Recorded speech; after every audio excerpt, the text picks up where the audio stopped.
Kakaiba ang naramdaman ng ginang nang magtagpo sila ng isang bata sa parke. Babaguhin nila ang buhay ng isa't isa. Kumusta kaibigan? Isa namang kwentong magbibigay inspirasyon sa ating buhay. Kaya naman tara, samahan niyo muli ako. Hindi alam ni Susie kung paano ngingiti simula nang kunin sa kanya ang nag-isang anak ng maaksidente ito sa dagat. Ito rin ang naging ugat ng hiwalayan ng kanyang asawa. Ngayon ay mag-isa na lamang siyang nabubuhay. Mas pinili niyang dumistansya muna sa kamag-anak at kaibigan upang mapagtagumpayan ang pinagdaanan niya sa buhay. Nang araw na iyon ay nakaplano na siyang pumunta sa parke kung saan palagi niyang dinadala ang anak nito. Naupo siya sa ilalim ng puno at doon inalala ang mga panahong magkasama sila ng kanyang anak. Napaluhas siya ng malaala ang mga bagay na hindi na mangyari muli sa kanyang buhay. Patuloy ang pag-agos ng kanyang luha na biglang may isang bata ang nas 2 taong gulang ang lumapit sa kanya at bigla siya nitong niyakap.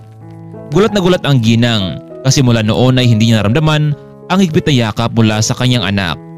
Iha, nasaan pala ang mami mo? Gusto mo ba ng biskwit? Kakain ka?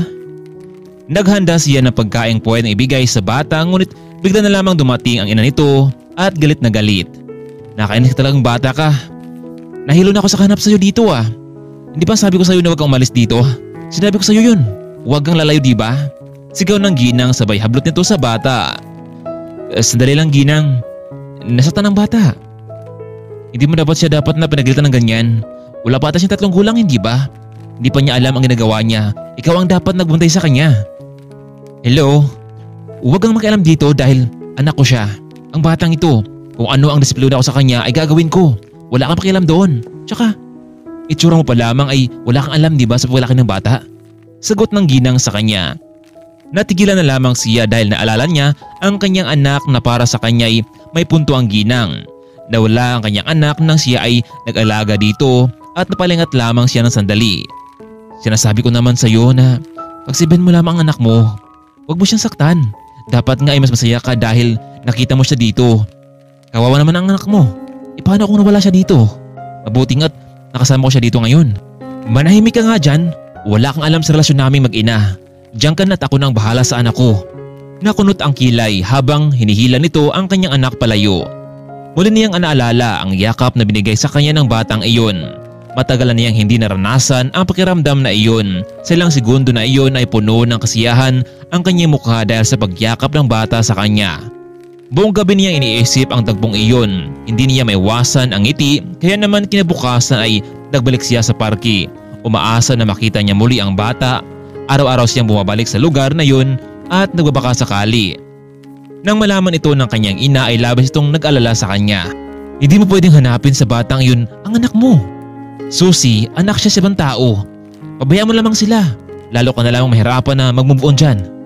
Pero ma, naramdaman ko yung koneksyon namin dalawa eh. At anong gagawin mo kapag nakita kayo ulit? Hindi mo siya kilala ang pamilyang iyon. Hindi mo pwedeng isawsaw ang sarili mo sa kanila. Tigilan mo na yan Susie. Mahirapan ka lang lalo. Paalala ng kanyang ina.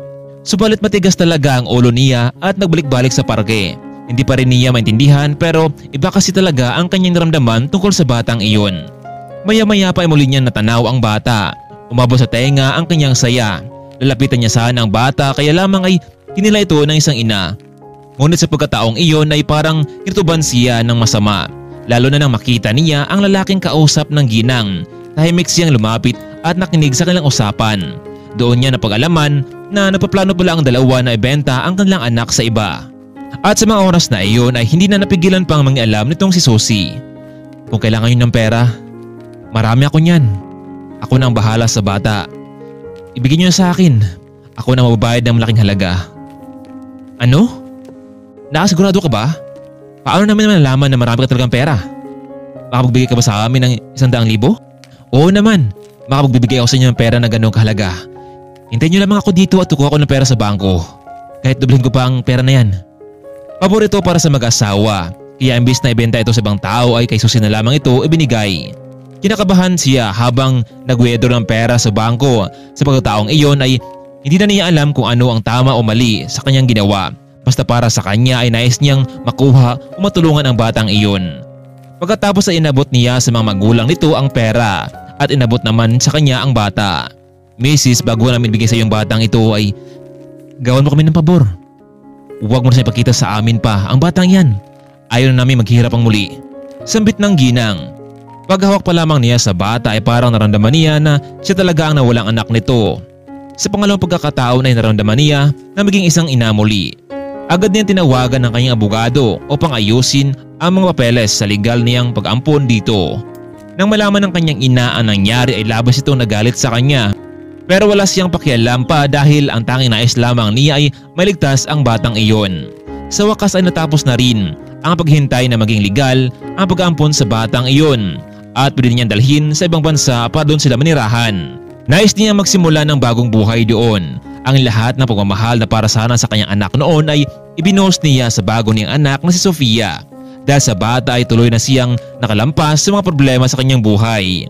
Alam mo anak, unang kita pa lamang natin dalawa ay ramdam ko na ang kondisyon natin sa bawat isa parang lukso ng dugo. Maraming salamat sa iyo dahil muli mong pinaramdam sa akin kung paano maging masaya at maging isang ina. Tandaan mo, habang buhay ako narito sa iyo sa tabi mo at hindi kita pababayaan kailanman. Sabay yakap nito sa bata. Simula noon ay pinaaral ni Susie itong si Sofia sa ibang bansa. Bagamat hindi nito pinaalam sa bata kung ano ang kanyang nakaraan noon.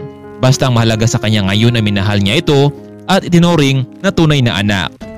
Ngunit paano sa pagkalipas ng panahon, muli silang umuwi sa bansa at nakita sila sa mga taong nagbenta sa kanya. Ano kaya ang gagawin ni Susie sa mga oras na iyon? Kaya mga kaibigan, tara, samahan niyo muli ako sa karugtong nating kwento sa ating part 2. Kaya naman, maraming salamat po. At kung nagustuhan niyo ang ating part 1 ay huwag kalimutang pindutin ang like button. Maraming salamat po. Abangan po natin bukas ang ating part 2.